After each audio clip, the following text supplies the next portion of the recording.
ఈ మధ్యకాలంలో నేను ఒకటి బాగా గమనించానండి. జగన్ గారు ఎక్కడికి వెళ్ళినా సరే తండోపతండాలుగా జగన్ వెంటే జనం ఉంటున్నారు. అలా కాదు, ఎక్కడికి వెళ్ళినా సరే బారులు తీరే జనం అయితే వస్తున్నారు. ఇది మాట వాస్తవం.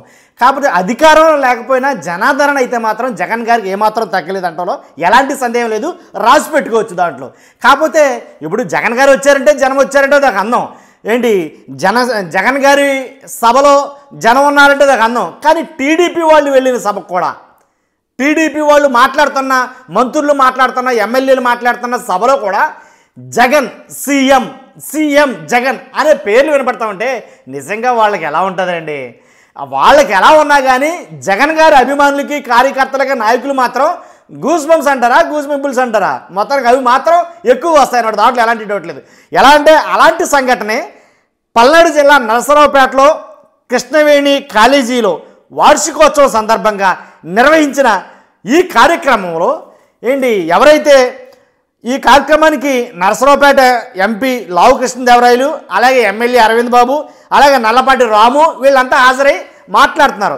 ఫస్ట్ నల్లపాటి రాము గారు మాట్లాడుతున్నప్పుడు వైఎస్ జగన్ గారు, మాజీ ముఖ్యమంత్రి వైఎస్ జగన్ గారు అని అనగానే అదే బాబోయ్, నిజంగా అసలు కేకలు, అరుపులు, అసలు ఒక రకంగా అసలు సౌండ్ చేశారనమాట. ఒక్కసారి ఆ సౌండ్ ఎలా ఉంది ఒకసారి వినిపిస్తాను మీకు, ఒక్కసారి వినండి. ఇప్పుడు మొన్న జగన్ గారు చెప్తా ఉన్నాడు, మాజీ ముఖ్యమంత్రి గారు, జగన్మోహన్ రెడ్డి గారికి ఇంతమంది అభిమానులు ఉన్నారు. ఆయన చెప్పనివ్వటంలా అసలు జగన్మోహన్ రెడ్డి గారు అని అన్నాడు. ఎవరో ఒక టీడీపీ ఎమ్మెల్యే గారు, ఒక టీడీపీ మంత్రులు ఉండగా, మంత్రులు ఎమ్మెల్యేలు జరుగుతున్న సభలో ఆయన మాట్లాడిన మాట ఏంటి? అదే కాలేజీ వార్షికోత్సవ సభలో జగన్ గారు ఉన్నారు, ఫర్ ఎగ్జాంపుల్ మాజీ ముఖ్యమంత్రి జగన్మోహన్ రెడ్డి గారు ఉన్నారు అని అనగానే బొయ్యమంట ఏళ్ళో కేకలతోటి అసలు ఒక రకంగా అనమాట. కాకపోతే నేను అనేది ఏంటంటే, ఏదో జగన్మోహన్ రెడ్డి గారు ఉన్న సభలో అలా మాట్లాడారు, ఏళ్ళేసారు, కేకలేసారంటే నాకు అందం. కానీ టీడీపీ వాళ్ళు అందరూ స్టేజ్ మీద ఉండగా, మంత్రులు ఎమ్మెల్యేలు స్టేజ్ మీద ఉండగా జగన్ గారి పేరు వినబడితే చాలు అసలు ఆ అరుపులేంటి, ఆ ఏళ్ళేంటి, ఆ గోళ్ళేంటి, సర్లే ఓకే అండి అన్నారు. ఏదో చేసుకుంటున్న లావు కృష్ణదేవరాయలు ఎంపీ, ఆయన కూడా నరసరావుపేట, ఆయన కూడా తలెత్తి చూశాడనమాట. ఆ అరుపులకి, ఆ కేకలకి, ఆ ఏలలకి, జగన్ సీఎం జగన్ అనే అరుపులకి ఆయన కూడా తలెత్తి చూడటం జరిగింది. వాళ్ళు ఎంత కంట్రోల్ చేసినా వాళ్ళు కంట్రోల్ అవ్వాలి. ఇక్కడికి ట్విస్ట్ ఏంటంటే అలాగే అన్నాడు ఆయన. పాపం మాట్లాడదామని, నెక్స్ట్ మాట్లాడదామని ఎక్కడ ఛాన్స్ అక్కడ ఇచ్చారు, అరుస్తూనే ఉన్నారు. ఎందుకో చెప్పాలనిపించిందండి. అంటే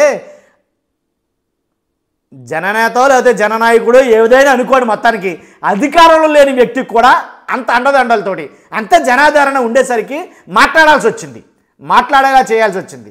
కాబట్టి ఖచ్చితంగా ఎక్కడికి వెళ్ళినా జనం ఉన్నారంటే ఆయన వెళ్తున్నారు కాబట్టి జనం వస్తున్నారని అనుకోవచ్చు. ఆయన లేని చోట, వాళ్ళ పార్టీ కాని చోట ఎలా జగన్ పేరు చెప్తేనే ఈ రకంగా ఉన్నదంటే మరి రానున్న రోజుల్లో ఇంకెంత ఉండబోతుంది అనేది కొంచెం ఆలోచింపజేసింది ఈ సన్నివేశం, ఈ సంఘటన. అందుకనే మేము ముందుకు తీసుకురావాల్సి వచ్చింది. చూస్తున్నా మీరు అందరూ కూడా. దీనిపైన చిన్నదే కావచ్చు, దీనిపైన మీ అభిప్రాయం ఏంటో ఖచ్చితంగా కామెంట్ రూపంలో తెలియజేయండి. మీ అభిప్రాయం చాలా ఇంపార్టెంట్ ఇక్కడ. కాబట్టి ఖచ్చితంగా మీ అభిప్రాయం తెలియజేయండి. అంతేకాదు ఫస్ట్ లైక్ చేయండి, నాకు మోటివేషన్గా ఉంటుంది, ఎక్కువ మందికి ఇన్ఫర్మేషన్ షేర్ అవుతుంది. కొత్తగా మన ఛానల్ చూస్తే కనుక పక్కాగా సబ్స్క్రైబ్ చేయండి. దాంట్లో ఎలాంటి డౌట్ లేదు. పార్టీలకు అతీతంగా మన వీడియోలు ఉంటాయి. Thank you very much.